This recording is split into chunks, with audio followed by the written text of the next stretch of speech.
de precaución y autocuido y siguiendo las recomendaciones internacionales, Contexto Azul y Blanco está tomando las medidas necesarias para proteger al equipo y a sus panelistas, realizando las entrevistas en modo virtual. Protegiéndote a vos, proteges a tu familia y a tus allegados. Contexto Azul y Blanco.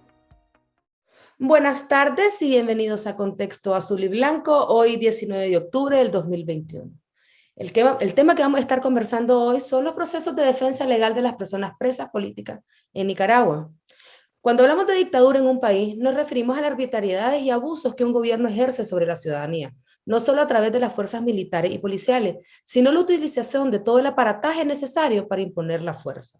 En Nicaragua, el Estado de Derecho se ha perdido y el régimen Ortega Murillo tiene aniquilado el sistema institucional. Hemos visto cómo en los últimos años el sistema judicial ha pasado a ser parte de los abusos y arbitrariedades, y las personas presas políticas se encuentran en la indefensión, aún con sus abogados peleando y luchando por la liberación de los mismos. Y para conversar sobre este tema hemos invitado a dos profesionales del área. Ellos son Arnulfo López, él es graduado de la Universidad Centroamericana en Derecho, con un posgrado en Mercadeo Financiero, es también máster en Derecho Penal y Procesal Penal. Arnulfo fue fiscal desde el 2004 al 2015 y cuenta con estudios en Derechos de la Familia, Procesal Civil y Laboral, además de experiencia en docencia. También hemos invitado a Boanerges Forno. Él es abogado y notario público, especialista en Derecho Penal y Derecho Procesal Penal, exfuncionario público con más de 10 años de experiencia en el sistema de justicia penal en instituciones como Defensoría Pública y Ministerio Público. Es defensor de presos políticos y representante legal de víctimas. Actualmente es el coordinador de la iniciativa de la sociedad civil Acción Penal. Muchas gracias a ambos por estar con nosotros acá en Contexto. Sí, gracias, buenas tardes, Boanerges, buenas tardes también a la panelista. Muchas gracias por tu invitación, María Ángeles. Buenas tardes, saludos a Arnulfo y un gusto estar con ustedes acá. Muchas gracias nuevamente a ustedes por compartir con nosotros y con nuestra audiencia sus conocimientos, sus experiencias de todos los procesos y los procesos que ha sido la justicia, entre comillas, podríamos decir, en Nicaragua.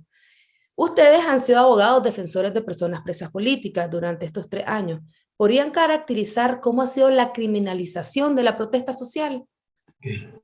Gracias. Efectivamente, desde el 2018 hasta hace poco yo estaba en la función de defensa de presos políticos de conciencia, lo que se le llama. Esto inició en el 2018 con las acusaciones inicialmente de terrorismo y de que eran las que se estaban implementando en ese momento. Posteriormente fueron cambiando las figuras penales a robo y a tipos penales comunes como robo, homicidio y también la situación que tiene que en la actualidad que tiene que ver contra el Estado de Nicaragua, que es lo que ha conllevado ahorita de mayo a la fecha, donde se encuentran en la actualidad 36 personas detenidas que estaban directamente en contra del gobierno de Nicaragua. Han ido cambiando la figura jurídica en relación para poderlo hacer de una manera que no digan que se trata de un preso político, sino han venido cambiando de terrorismo,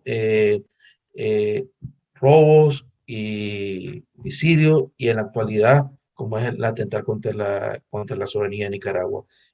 Se ha venido dando un cambio bastante rotundo, pero a pesar de todo ese cambio que han hecho, no han podido configurar bien los tipos penales o categorizar las acciones o las pruebas que deben de señalar en cada tipo penal, básicamente. Muchas gracias, Arnulfo. ¿Boanerges? Bueno, en este sentido, María Ángeles, lo que podemos decir es lo siguiente. Podemos identificar 3 fases desde el inicio de la judicialización de casos contra personas que protestaban en contra del gobierno. Por ejemplo, en la primera fase, que fue iniciada a partir de mayo del 2018, cuando empezaron las primeras judicializaciones, se evidenció, ¿no? Que en la política de persecución que se tenía contra estos ciudadanos se identificaron causas por terrorismo, por supuestamente alterar el orden constitucional, lo que no es cierto, era simplemente el ejercicio libre de un derecho de cada ciudadano nicaragüense que se manifestaba en contra del gobierno. Hubo una segunda fase en la que se produce posterior a la aprobación de la ley de amnistía. Y es cuando ya empiezan a acusar a los ciudadanos por delitos comunes para que no sean identificados con delitos de la primera fase de la persecución penal. Y ya es lo que decía Arnulfo, vemos robos, vemos tráfico de droga, vemos hurto, vemos otro tipo de situación para desligarlo de situaciones de índole política. De igual forma, la tercera fase, que podríamos decir que inicia en mayo del 2021, obedece a una posición o a una finalidad de inhibir de facto a los precandidatos a diversos cargos de elección popular, porque no solo estamos hablando de cargos a la presidencia, sino de cargos al Congreso, probablemente los que están ahí. Y dentro de ello ya se identifican claramente tipos penales vinculados a afectar, según la tesis del gobierno, la soberanía del Estado, lo cual no es cierto.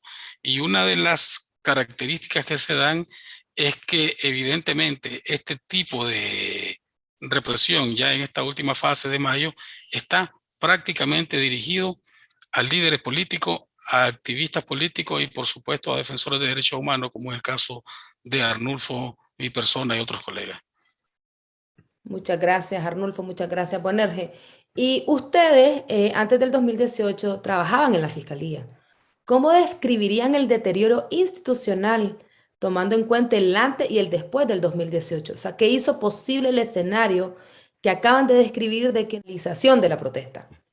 Efectivamente, yo trabajé en la Fiscalía, inicié en el 2004, cuando se dio la transformación del derecho penal, lo que es el sistema inquisitivo, entramos al sistema que se entiende como un sistema de donde las partes tienen que probar, olvidar el sistema inquisitivo, o sea, donde tenemos que buscar pruebas y demostrar, para demostrar las participaciones. Debe de haber un sistema más justo, o sea, cambió el sistema procesal, el sistema penal, una transformación en el Código Penal, todas las partes, todos los abogados que estamos ahí, en la fiscalía, incluso los jueces, estábamos en capacitaciones en ese momento con todas las instituciones y evidentemente la fiscalía en ese momento contaba con toda la preparación, en todo la preparación y todos los fiscales estábamos bien preparados y teníamos una normativa institucional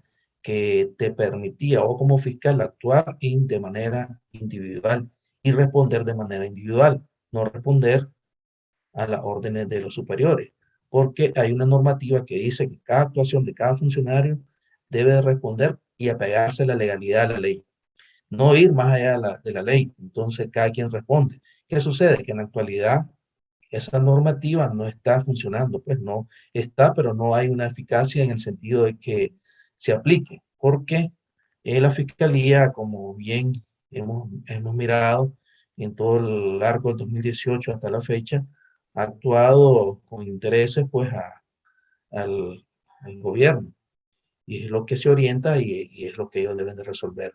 Porque incluso han habido fiscales en el contexto que renunciaron. Renunciaron porque en ese momento les estaban indicando de que tenían que firmar las acusaciones que venían trabajando un equipo de fiscales que estaban a cargo de todo ese proceso. Entonces, algunos fiscales se oponían, más bien renunciaban porque no estaban de acuerdo con ese sistema que se estaba implementando de acusar o hacer acusaciones que no tenían ningún tipo de fundamento legal para llevar a un proceso. Que al final, aunque no tuvieron fundamento, los jueces les daban cabida, les daban tramitación y conllevaba un resultado de responsabilidad penal de las personas.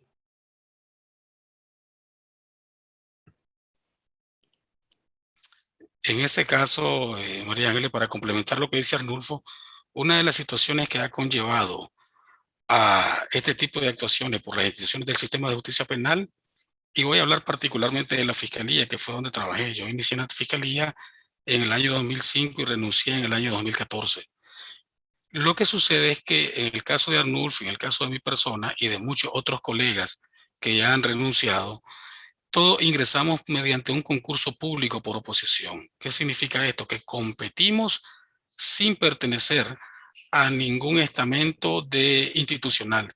Éramos abogados litigantes que trabajábamos desde nuestra oficina, y cuando se empezaron a abrir los concursos para los cargos de fiscales, aplicamos y pasamos diversas etapas, currículum, después un examen teórico, práctico, después un curso de oralidad y por último una entrevista. Esas 4 fases que vos completás para que alcanzaras la nota mínima para poder optar al cargo de fiscal auxiliar, que era el mecanismo en esa época. Y en esa época los procesos de selección eran sumamente vigilados por funcionarios ajenos a las instituciones. Los exámenes se hacían en la Universidad Centroamericana, en la UCA, y entonces había una seguridad de que la persona que entraba al Ministerio Público era por mérito propio, y había una cultura y había una apropiación del abogado que ingresaba, de que había ingresado por mérito y no por designación de cuota político partidaria o por apiguismo, de tal suerte que el cargo nos lo ganamos, no nos lo regaló nadie. Ese proceso fue sufriendo una regresión a partir del año 2007, cuando ingresa este nuevo presidente al poder en el 2007, y las instituciones del sistema de justicia empiezan a hacer concursos públicos, pero ya por oposición, pero ya no públicos, sino internos. Tenía que ser funcionario y en muchos casos ingresaban por amiguismo o por identificación político-partidaria. Eso fue lo que sucedió, y a partir de ahí poder encontrar, se haya cooptado la institución y que la actuación de los fiscales sea distinta el día de hoy. Muchas gracias, Arnulfo, muchas gracias, Boanerges. Y pasando a otra consulta, Boanerges, ¿cómo funciona el actual sistema judicial en Nicaragua? O sea, ¿cuál es la ruta de criminalización? ¿Cuáles son las instituciones cómplices de estos procesos arbitrarios? ¿Y cuál es el nivel de responsabilidad de estas instituciones? Porque como mencionamos en la introducción, no es solo la fuerza a través de la policía o del ejército o de los paramilitares, sino que es a través de todo el sistema institucional, ¿verdad? ¿Nos podrías comentar un poco? Bueno, veamos, lo que sucede aquí es lo siguiente. El sistema de justicia penal en Nicaragua está integrado por 6 instituciones, cada uno con una labor específica. Por ejemplo, la Policía Nacional, que es la que se encarga de investigar los delitos. El Ministerio Público, que se encarga de formular acusaciones, pero también tiene facultades de investigación. Por otro lado, están los tribunales de justicia, que se encargan de juzgar y ejecutar los juzgados, es decir, los jueces y magistrados. Y también entran en juego la Defensoría Pública, que hace o que ejerce la defensa de aquellas personas que no tienen recursos económicos para sufragar los gastos de un abogado. El Instituto de Medicina Legal, que lo que hace es procurar la prueba pericial en medicina forense, biología forense, psiquiatría forense, psicología forense.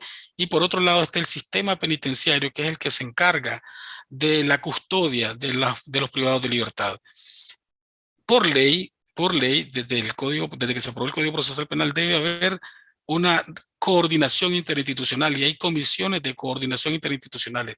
Sin embargo, esas comisiones interinstitucionales, que antes tenían una causa legítima de trabajo, el día de hoy están trabajando de forma coordinada, pero para criminalizar a las personas que se encuentran en oposición al gobierno. Por eso es que vos ves ahí, por ejemplo, que hay detenciones que no son conforme a la ley, que no fueron con orden de autoridad competente, que se hace en lugares que no debe hacerse.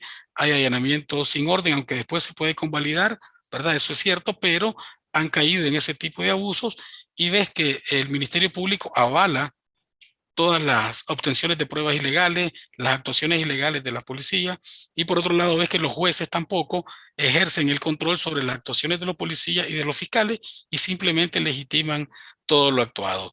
Y por otro lado, las actuaciones complementarias de la Defensoría Pública, que no ejerce una verdadera defensa de las personas privadas de libertad, particularmente de los presos políticos, y por supuesto las pruebas que se generan desde el Instituto de Medicina Legal y los abusos que se dan dentro de las instalaciones penitenciarias por autoridades del sistema, que precisamente no responden a criterios técnicos, sino a criterios políticos partidarios. Muchas gracias, Juan Erge. Y Arnulfo, sobre la descripción de las complicaciones, los abogados defensores de personas presas políticas o presos de conciencia, ¿verdad? Han tenido diferentes complicaciones para poder ejercer, ¿verdad? Y poder defender de la manera legal y correcta. ¿Nos podrías describir cuáles han sido todas estas complicaciones que han tenido? Sí, claro, las complicaciones inician desde que son detenidos todos los presos políticos. Pues desde ahí comenzás, cuando vos sos informado de la detención de él, vos procedés a ir a las estaciones de policía a requerir información a las autoridades policiales y las policías inmediatamente niegan rotundamente la información hasta el punto de decirle al abogado que no pregunten por ese caso, pues, porque se trata de un caso político y que no van a dar ningún tipo de información y le dicen que salga de la estación de policía. Somos tratados mal los abogados desde el inicio, desde que nos presentamos a las estaciones de policía. Posteriormente, las actuaciones que realizamos ante el Tribunal de Apelaciones por la detención ilegal, tareas ilegales que se hacen por las autoridades policiales, como bien lo dijo Guanera, que se realizan sin ninguna orden, sin ninguna orden policial, sin ninguna orden judicial, independientemente que posteriormente se pueda legalizar, pero si ellos tienen toda la información, deberían de hacer una investigación primero y luego detener. Nosotros procedemos a presentar los recursos ante el tribunal resuelve no al lugar por lo general, o te nombraban con un juez ejecutor que es inexistente o un juez ejecutor que no quería no ejercer la función de juez ejecutor para ir a intimar a estas instituciones. Luego, tenemos otras dificultades cuando vamos a la fiscalía a la hora de solicitar los elementos de pruebas que son presupuestamente que sustentan la acusación, fiscalía las entrega cuando ellos quieren. O sea, uno tiene que estar llegando, solicitándoles, diciéndoles que entreguen las pruebas para poder preparar la defensa. Y recordemos de que tenemos un tiempo para preparar defensa. En ejemplo, puede ser un caso que no se lleva a tramitación completa, tenemos 15 días para presentar pruebas y nosotros necesitamos tener la prueba de la fiscalía para prepararlo. Ahí se dificulta. De igual manera, en un juzgado, sucede de que no te facilitan el expediente inmediatamente, porque sucede que se lleva al juzgado, se presenta la acusación, se realiza de manera secreta, no se informa al abogado o al familiar, que se le permita de que el abogado de confianza pueda estar en la audiencia, entonces no te permiten obtener la copia. Es un tema muy riguroso y cuesta a veces conseguir las copias de las acusaciones en un juzgado y de todo el expediente para poder para estar preparado para la siguiente audiencia. E incluso en la actualidad, con los casos que se están llevando en el contexto de mayo para acá, hasta el punto de que no parece, hay un sistema que se llama Nicaragua que debería señalar y presentar cada caso que todas las personas, todo abogado o el abogado que lleva el caso debe estar informado y ver en qué juzgado, qué actuaciones van haciendo, qué escrito va presentando la fiscalía, qué escrito va presentando la defensa, si hay varias defensas que vamos haciendo, no se permite, no está en un sistema que podamos acceder, visualizar el estado actual de la causa. Entonces son dificultades que vos te encontrás en el camino y tenés que ingeniártela para obtener la información, buscar alternativas. Esas alternativas es las que hemos hecho salir adelante para obtener toda la información en todos los casos. Claro, y a esto sumándole, esta es como la parte técnica, ¿verdad? Pero a esto sumándole la parte humana, tal vez nos podrían comentar un poco sobre la persecución también que hemos visto que los diferentes abogados y abogadas han tenido desde 2018. No sé si, Bonerge, nos podrías comentar un poco. Tenés que ver algo en esto, y es que es importante señalarlo. La labor del abogado en los procesos por motivos políticos, como los que se están desarrollando actualmente, es una labor de documentación, y esa documentación sirve para sustentar las graves violaciones a los derechos humanos a las que son sometidos todos los presos políticos. Estamos hablando de todo, desde el primero que surgió en el 2018 hasta el último que ha sido detenido en esta nueva fase en el 2021. Y además de eso, cuando ejerces una verdadera defensa y presentas toda la documentación que desacredita la tesis de la fiscalía y que obviamente los ponen en situaciones aún más difíciles a ellos de demostrar la supuesta comisión de hechos delictivos, es evidente que hay un interés muy particular de quitar a la defensa legítima de en medio. Es decir, ¿y cómo lo hace? Mediante presiones como asedios, citaciones a policía, citaciones a la fiscalía, citaciones al Poder Judicial, vigilancia comunitaria, vigilancia de agentes paraestatales, vigilancia policial. En algunos casos se habla de persecución, de que te siguen a donde vayas, vigilancia telefónica y todo ese tipo de situaciones que eventualmente sabes que podés ir a ser criminalizado y que eventualmente puedes ser privado de tu libertad por el simple hecho de ejercer la defensa de esta persona. Esto lo han vivido una gran cantidad de colegas abogados que han defendido presos políticos. Y te voy a dar un número, por ejemplo. En Nicaragua hay poco más de 32,000 abogados incorporados ante la Corte Suprema de Justicia. Y desde que inició las protestas cívicas en abril del 2018 hasta el día de hoy, te garantizo que no hay más de 40 abogados que se han involucrado de forma directa o indirecta en la defensa de presos políticos o en las estrategias de defensa o de formulación de propuestas de carácter legal. Definitivamente es un núcleo muy poco y cada vez está siendo más reducido ante el nivel de asedio al que somos sometidos todos los abogados que hemos participado en este tipo de situaciones, pero particularmente aquellos abogados que provienen o que fueron en algún momento funcionarios del sistema de justicia porque conocen muy bien cuál es el funcionamiento y cómo debería de ser la labor de cada una de las instituciones que integran este sistema de justicia penal. Muchas gracias, Boanerges. Es un poco lamentable escuchar cómo es el actual sistema, ¿verdad? En Nicaragua, no solo para las y los ciudadanos, sino que también para ustedes como abogados defensores que simplemente están ejerciendo su labor. Pasando un poco al tema, ¿verdad? También de los procesos judiciales, ¿podríamos describir o ver si hay algún patrón, diferencia o similitud entre los procesos judiciales de las personas detenidas en el contexto electoral, que serían mayo 2010, mayo 2021, y los de abril 2018? Ustedes habían mencionado un poco de esto, pero me gustaría ahondar un poco más. Sí, en relación al contexto, de ahorita de mayo a lo que va a la fecha, hay una diferencia total en relación a la tramitación de los casos, cómo se están llevando en la actualidad, porque en la actualidad se les está aplicando los 90 días de investigación, iniciando. Ahora lo están haciendo legalizado, porque anteriormente, en el 2018 y parte de 2019, pasaban detenidos pues más hasta 3 o 4 meses, pero no estaban legalizadas esa detención y lo presentaban cuando ellos querían, pero ahora lo están haciendo legal, pusieron unas leyes que les permiten ellos organizar o ver la detención para aparentemente buscar prueba en los 90 días para una posible acusación. Luego, se presentan de manera secreta siempre, pero la diferencia está que cuando se son presentados en calidad de acusados, eran ante el juzgado de Managua. El juzgado de Managua, complejo judicial.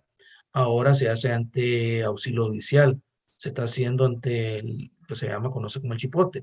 Entonces, han creado un juzgado en el Chipote, que eso es ilegal porque no está normado en procedimiento penal y no existe ninguna ley pues, que permita que se vaya a realizar una audiencia en ese lugar.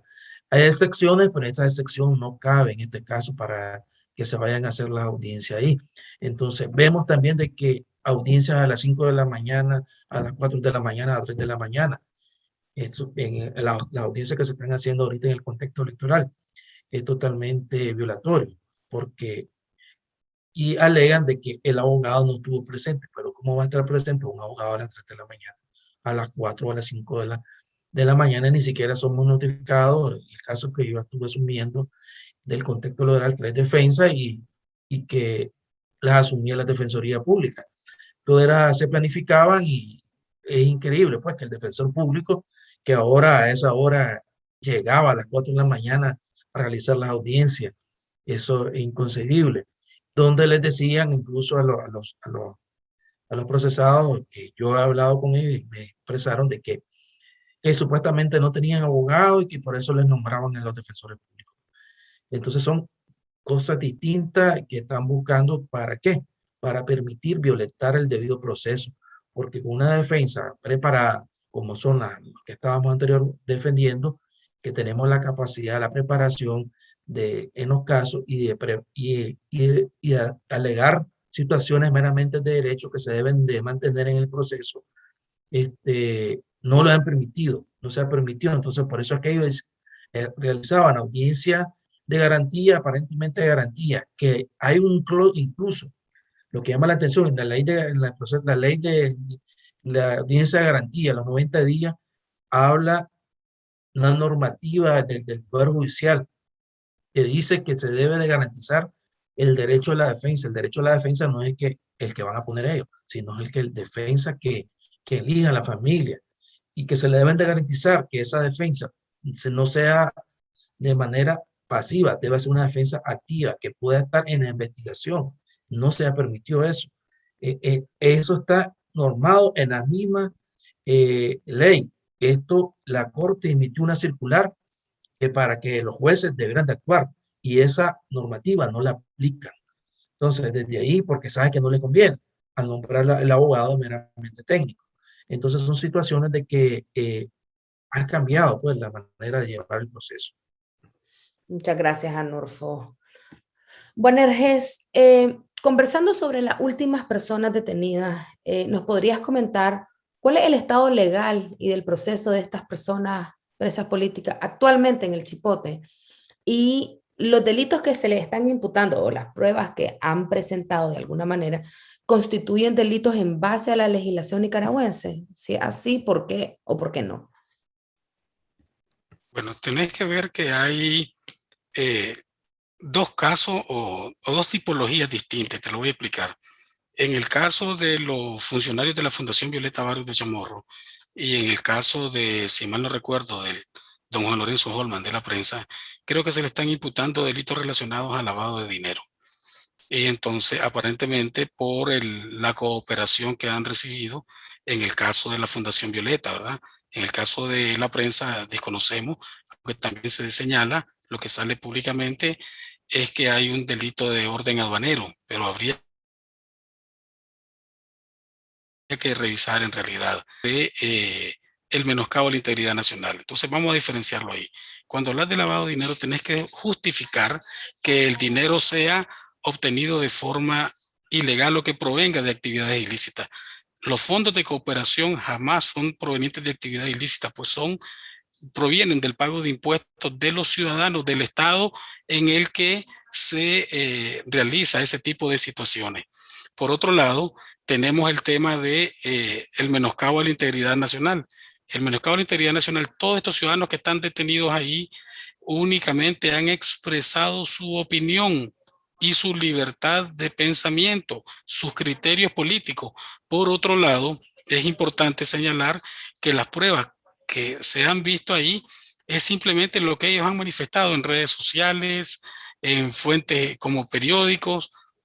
Eso es la criminalización de la opinión pública y la criminalización de la opinión que cualquier ciudadano tiene en relación a su gobierno o a la actuación que este gobierno realice. De igual forma, es importante señalar que en este tipo de situaciones, todas estas personas que están privadas de libertad en el Chipote no deberían de estar ahí, deberían de estar dentro de en otras instalaciones con mejores condiciones, con el respeto a los derechos que se les tiene, porque estas personas son inocentes hasta el día de hoy. Los cobija el principio constitucional de presunción de inocencia, mientras no se demuestre lo contrario y mientras no exista una sentencia firme en un proceso legal y justo, porque puede ser en apariencia legal, pero sabemos que son ilegítimos y que son injustos, que son dos cosas totalmente distintas. Gracias, Boanerges. Y ya para ir finalizando, nos gustaría que le enviaran un mensaje a la ciudadanía. Gracias. Efectivamente, el mensaje que yo les puedo mandar a la ciudadanía nicaragüense es que sigamos confiando en Dios, porque Dios es el que es perfecto y Dios es el que sabe hacer los momentos adecuados. Y sobre la base de Dios, también de que demandemos pues nuestros derechos, pues si este derecho consideramos que está violentado, hay que señalarlo y pelear por ese derecho adelante. Ese sería mi mensaje. Gracias.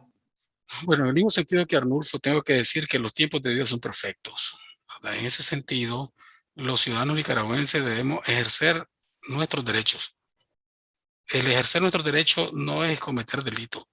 Sin embargo, en un contexto sociopolítico como el que vive nuestro país, el ejercicio de ese derecho, que debe ser ejercido por cada ciudadano, también debe hacerlo con firmeza, pero con prudencia ante los abusos del régimen en Nicaragua.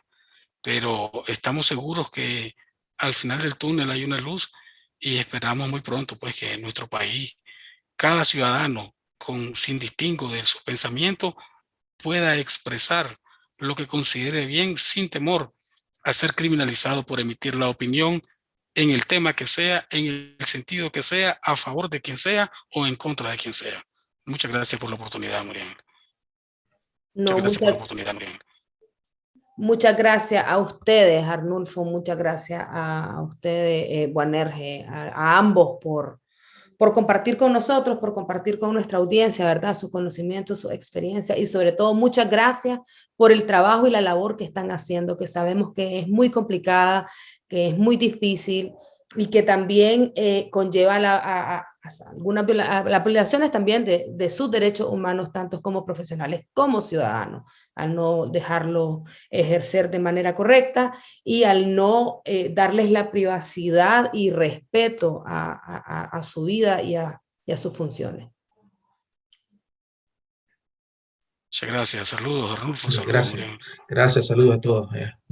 Y queremos también agradecerles a todas las personas que nos están sintonizando y recuerden siempre enviarnos sus dudas, consultas y comentarios a los datos que aparecerán en pantalla. Buenas tardes.